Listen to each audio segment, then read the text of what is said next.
They told me my mother was mentally unstable, dangerous, someone who needed to be locked away forever. For most of my life I believed them. Until the day I found the envelope. Inside that envelope was a name I had never heard before. A name that didn't match the people who raised me. A name that led me to a forgotten psychiatric facility buried in the woods of Ohio. What I found there changed everything. My mother wasn't crazy. She was silenced. This is the story they tried to bury. About state-funded experiments, forged medical files, and a network of power that reached into hospitals, universities, and homes like mine. It's about a woman who tried to speak up and was erased for it. And it's about the son who uncovered the truth and decided to fight back. If you think this is just a story about family secrets, think again. This is about control, corruption, and survival. Because when they take your history, your identity, and call it protection, what's left? Me. And this story. Before we begin, I just want to say thank you, truly. Whether you're here out of curiosity, compassion, or because something about this story called to you, your time means everything. This isn't just a story about uncovering secrets.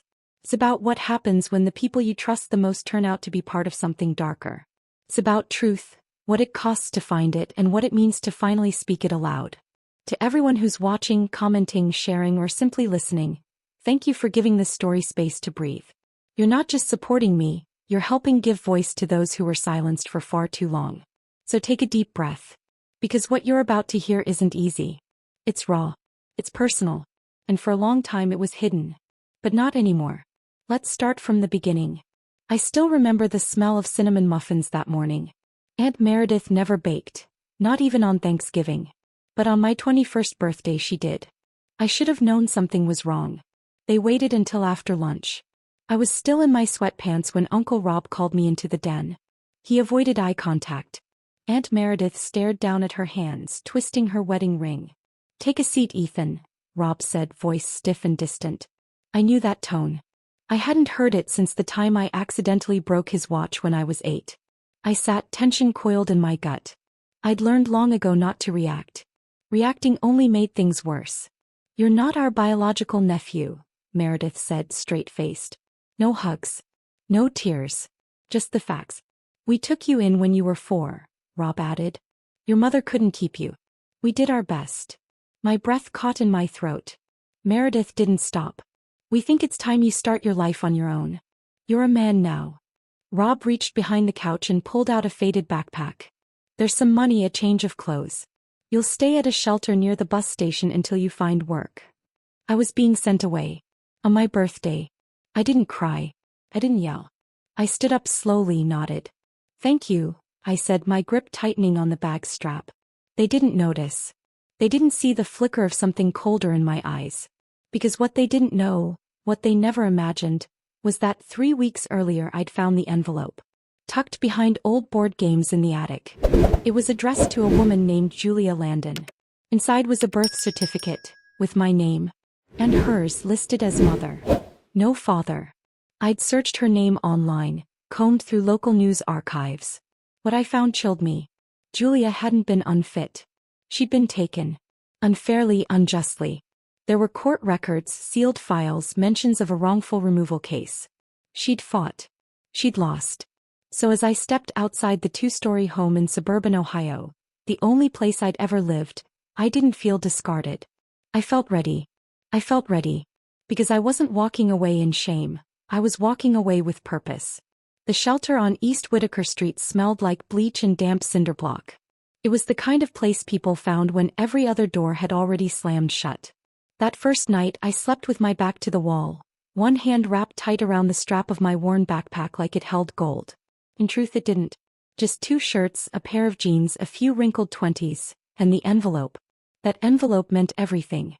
At dawn, while the rest of the shelter stirred and coughed under scratchy blankets, I slipped out into the icy Ohio morning. The air stung my cheeks as I walked the empty sidewalks, heading toward the one place that still felt like mine, the public library on Maple Avenue. I'd gone there for years after school, escaping into books while Aunt Meredith said she was too busy to pick me up.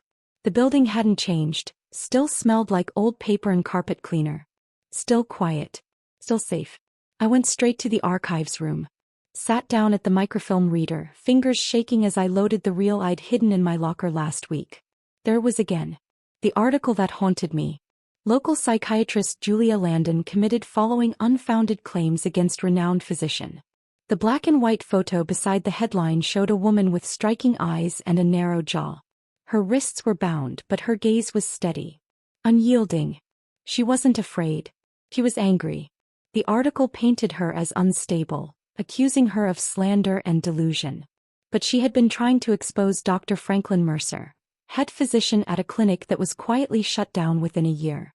He went on to start the Mercer Health Foundation, which I now remembered was plastered on half the mail that came to Uncle Rob's office. I printed the article and slid it into the envelope with the birth certificate. The librarian glanced at me as I walked past. Maybe it was the way my hand trembled, or the way I couldn't stop reading the headline under my breath. Back at the shelter, I opened my battered notebook and wrote it all down. Julia Landon was my birth mother. She had fought to expose someone. She was silenced. And somehow I was given to a family connected to that same man. This wasn't some tragic mix-up. It was deliberate. That night, I lay awake staring at the cracked ceiling. The wind outside sounded like whispers. Was Julia still alive? Did she know I was out here? I had to find out. But first, I had to find Silver Birch. If it even still existed. The next morning, I started making calls from the library's landline, public records offices, old psychiatric licensing boards, even the county health department. Most people hadn't even heard of Silver Birch. But one clerk, a woman with a soft Kentucky drawl and a voice like warm tea, hesitated when I asked. She said she'd call me back. 2 hours later she did. There's a long-term care facility in Glenridge, she said carefully. About 3 hours north. A few patients from Silver Birch were transferred there, quietly in the late 90s. No public list. But some are still there. I didn't ask how she knew. I just thanked her, heart racing as I scribbled the name. Ridgeview Center for Behavioral Health. I had a destination. A name. A shot in the dark. But no car. No money. And no clue what I'd find when I got there. I hadn't eaten in almost 24 hours.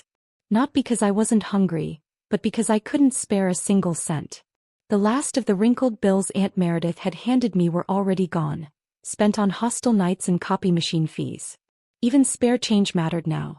I found myself eyeing coins trapped under vending machines, measuring bus routes on a torn map, calculating costs like every dime was oxygen. Across the street, a dingy diner had a help-wanted sign crooked in its window. I stared at it for a long time. Then I crossed the road. I asked for the manager, told him I'd mop floors, scrub toilets, anything. He looked at my shoes, duct-taped at the toes, and then at the purple shadows under my eyes. You show up at 6 o'clock sharp tomorrow, he said.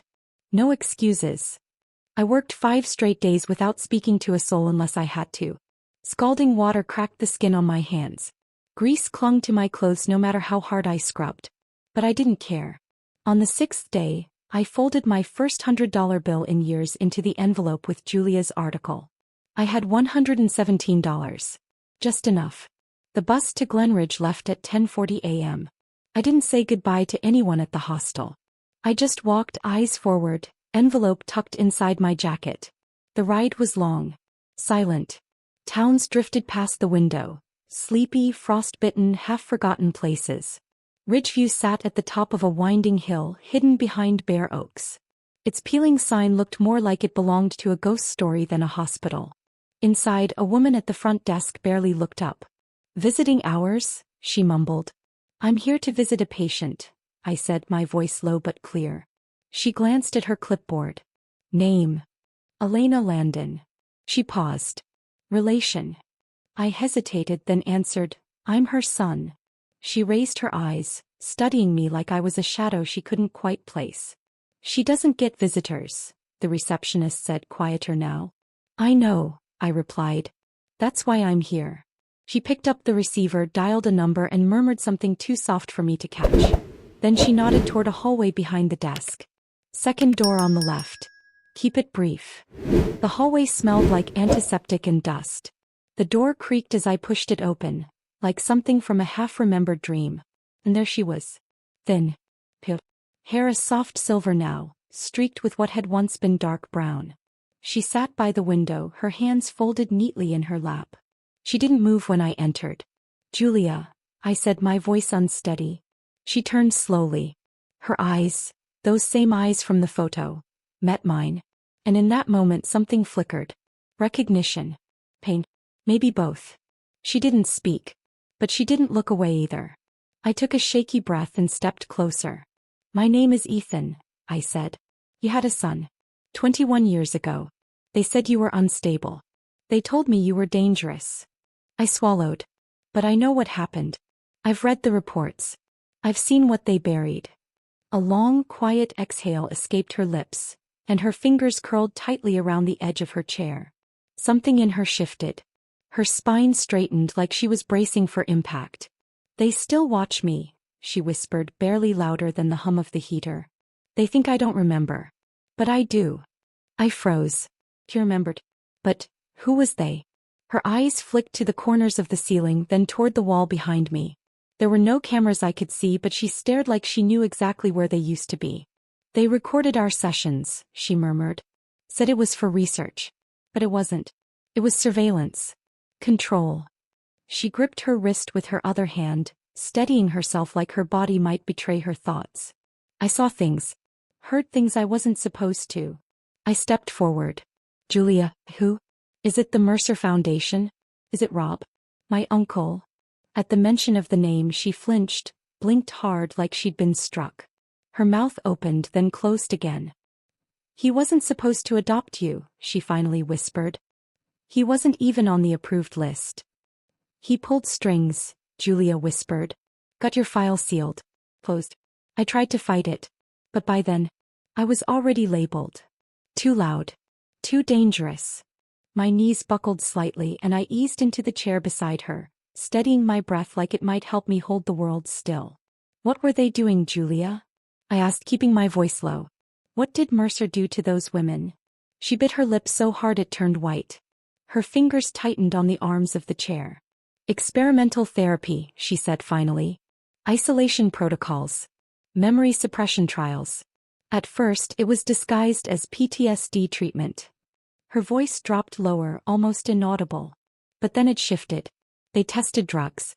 Psychological conditioning. Behavioral modification. On women no one would ask about." She glanced toward the window. "Some were addicts. Some were just wives who didn't cooperate. Inconvenient ones." "And you?" I asked.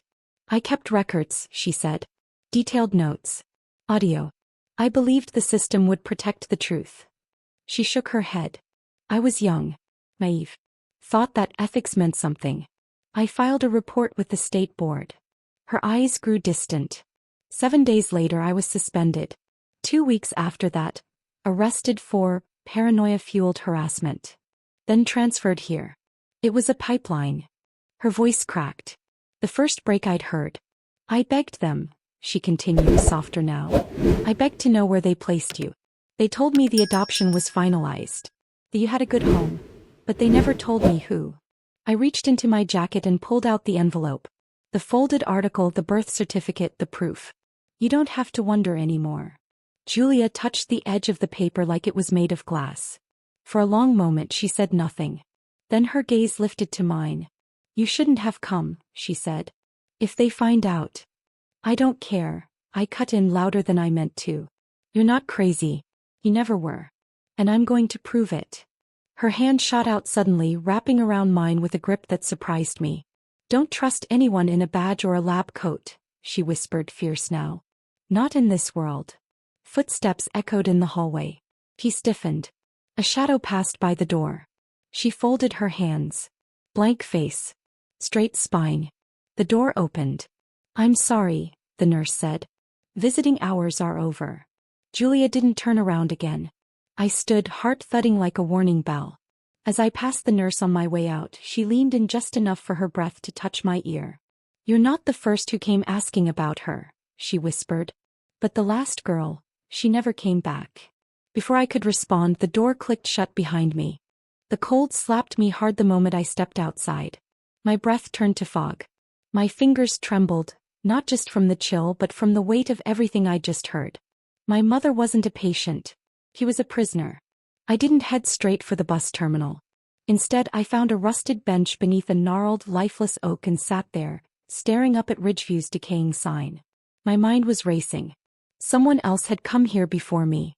Another girl had gone looking for Julia. For answers. And she vanished. The nurse hadn't said it like a threat, but it felt like one. Back in Glenridge, I checked into a cheap motel off Route 9. The wallpaper was peeling, the heater coughed every few minutes, and the key barely turned in the lock. But it was a place to hide for now. I didn't sleep. I couldn't.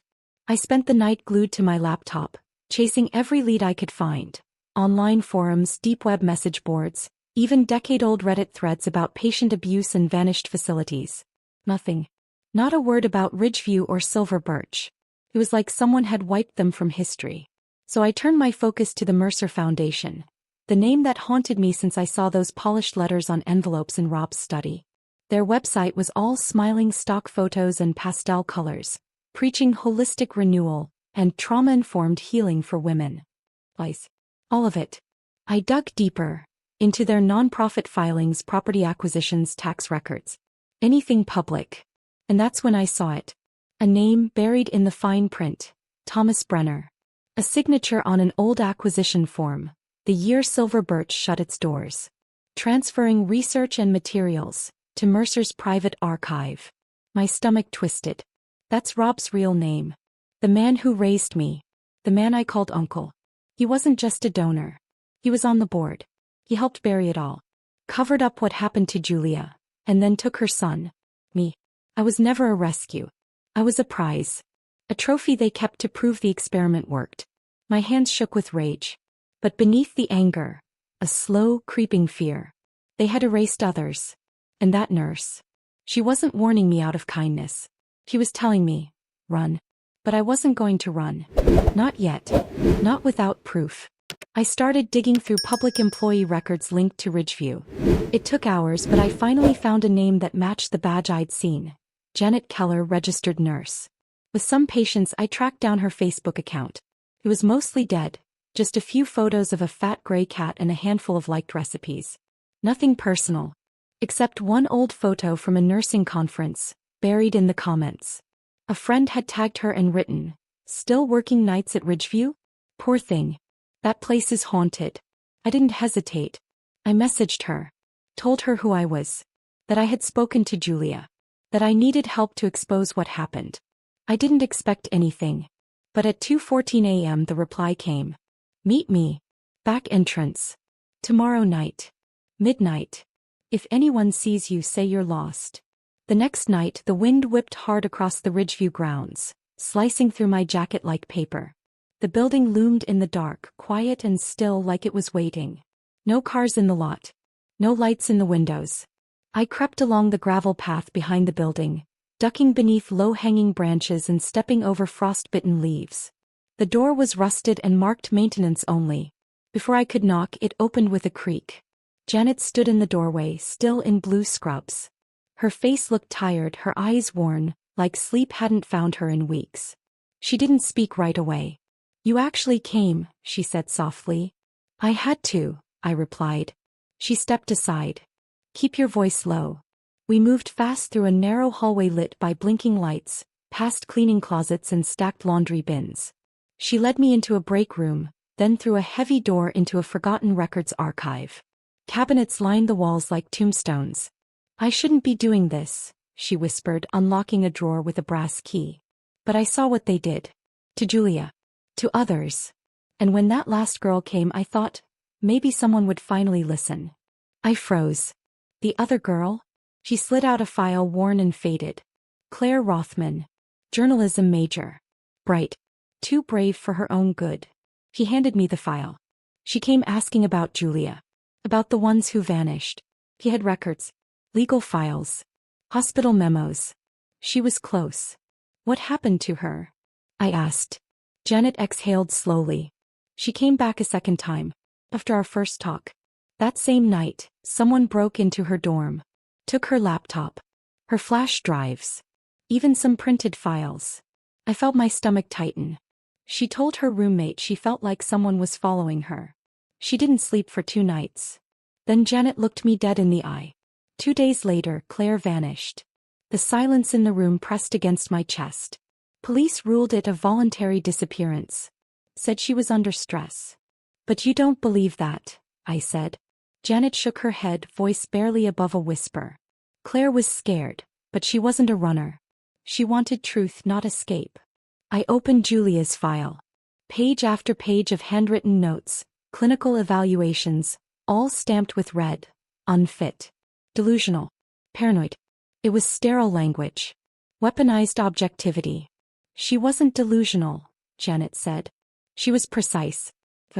The day before they committed her, she filed a formal complaint to the state medical board. And the next day, I murmured, flipping to a photocopied report, they labeled her unstable. At the bottom of the page, a signature, J. Landon, underlined in pen. The report described unauthorized drug trials conducted under the supervision of Dr. Franklin Mercer, with no consent forms on record. Why hasn't this come out? I asked. Janet stared at the floor. The Foundation's reach goes deep. Hospitals, universities, even political campaigns. She looked back up. If you try to go through the system, they'll erase you just like they did her. I'm not going to the system, I said, slipping the report into my jacket. I'm going to tear their walls down from the outside. Janet paused, then reached into her worn canvas bag. She pulled out a small flash drive and pressed it into my hand. These are internal memos. Security logs. Copies of Julia's original complaints. If you're serious, you'll need this. I am. Then don't come back here, she said. Ever. I left through the same side door. But something in me had changed. I wasn't just a son looking for answers. I was a liability. A threat. And for the first time, I didn't feel afraid. I didn't go back to the motel. I didn't go anywhere under my name. I ended up in a 24-hour diner 2 towns over, drinking bad coffee I couldn't afford, watching the flash drive like it might explode. By noon, I paid cash for a busted Chromebook and hid in the back of a public library. I plugged it in. 3 minutes later, the folder names lit up. Patient logs. Trial notes. Internal memos. Fictive. Mercer. Private. Transfer records. J. Landon. My throat went dry. I opened the patient logs first. Cold, clinical language spilled across the screen. Dozens of case files. No names, just ID numbers. Most ended the same way. Subject unresponsive to behavioral compliance protocol. Transferred to long-term observation. There were references to sedation resistance, memory regression trials, forced isolation. No mention of consent. No indication anyone left voluntarily. I clicked next on the Foundation memos folder. Dozens of internal emails. Policy reviews. All bearing digital signatures. And one name kept repeating, Thomas Brenner. Patient JL remains a reputational risk. Recommend continued seclusion under existing diagnosis. Potential exposure incident 2008. Suppressed. Internal flag. Rothman inquiry. Escalate monitoring if resurfaced. Claire. They knew. They knew she was digging. They knew she found something. And they let her get close, just long enough to make her disappear. My hand shook as I opened the last folder. Dr. F. Mercer. Private. Video files. No labels, just dates. Years worth of footage. I picked one at random, April 2005. A grainy video loaded.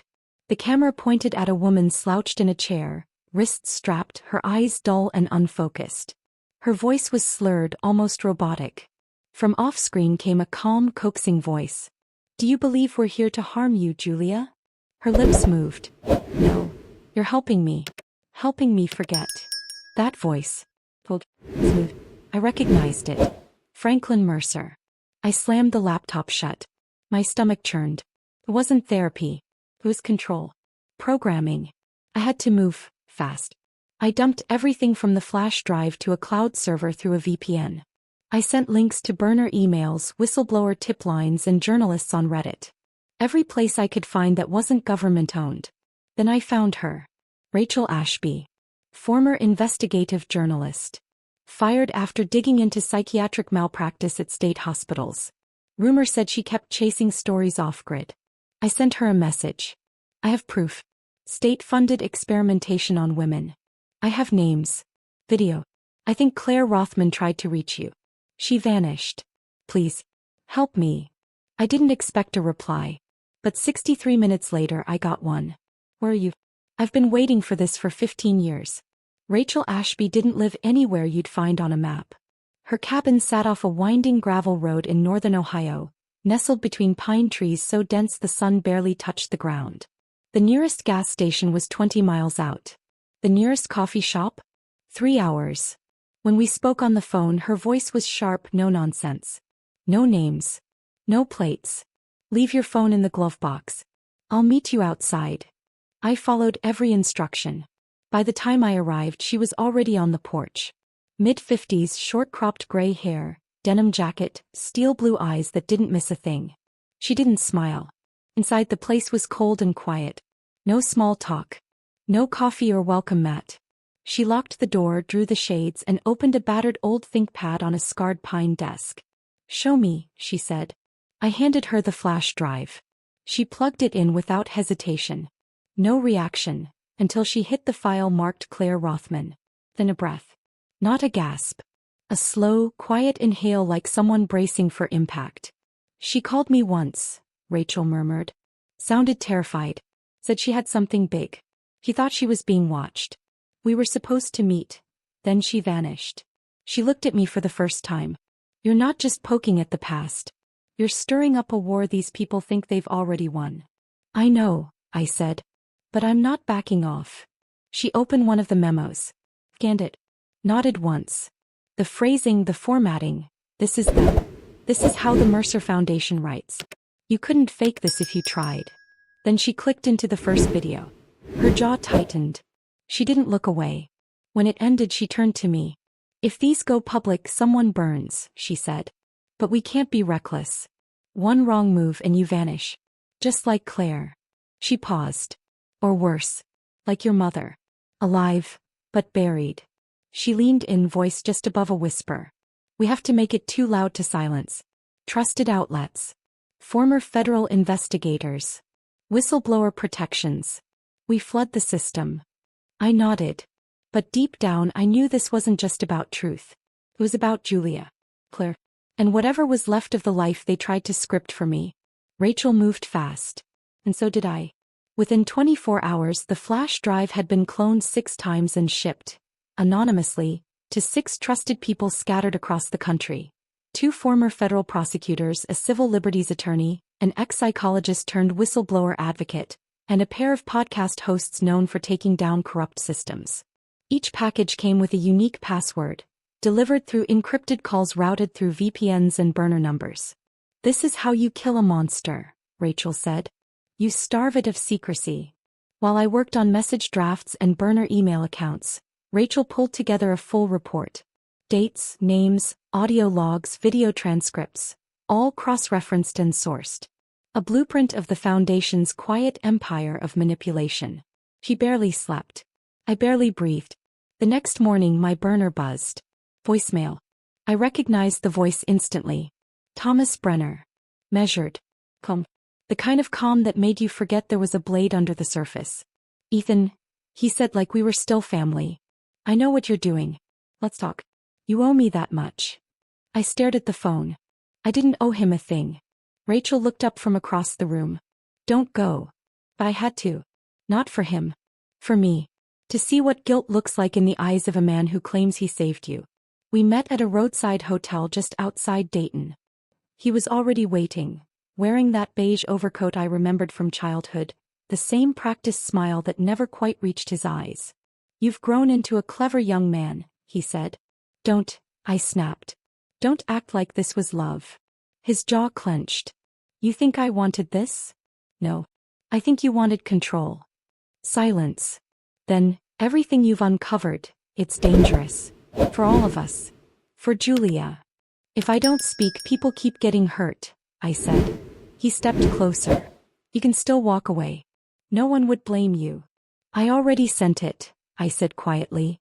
"It's gone." His face changed. Calm drained away, replaced by something sharper. "This will destroy you too." I stood. Met his stare. "No. It frees me." Then I turned and walked out. I didn't look back. 2 days later, the world changed. It started with a podcast episode, 45 minutes of raw, unfiltered audio clips from Mercer's sessions with Julia. And that was only the beginning. Then came the firestorm. First, the articles, scanned documents, pages of falsified patient files, internal memos, and whistleblower testimony. One exposé published anonymously named every key player, and titled the piece after the girl who tried to stop it first. What happened to Claire Rothman? And then the video dropped. Julia in that chair. Her voice slow. Her eyes hollow. The questions. The compliance. And the voice off-screen, Franklin Mercer saying, "You're safe now. You're starting to forget." People didn't just watch. They listened. By the end of the week, #SilverBirch trended across every platform. Within 10 days, Ohio's Attorney General announced a formal investigation. Subpoenas went out. Thomas Brenner's name appeared next to Dr. Franklin Mercer and 3 others in a class-action lawsuit filed by families of former patients.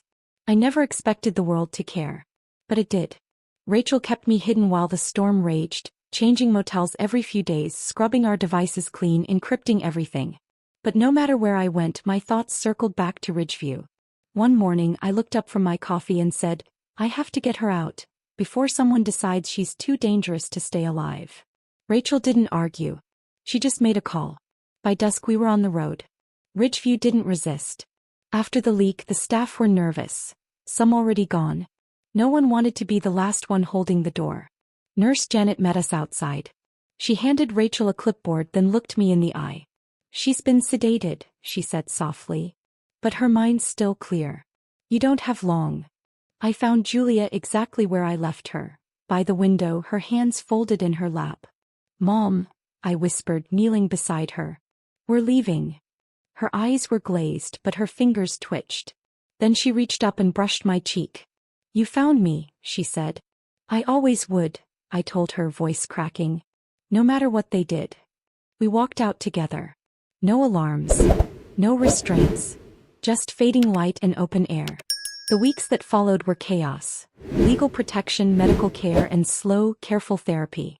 Julia began to re-enter a world that had tried to erase her. The trial? Delayed. But not gone. Thomas Brenner never called again. 3 months later he was indicted. And Claire? Rachel kept digging.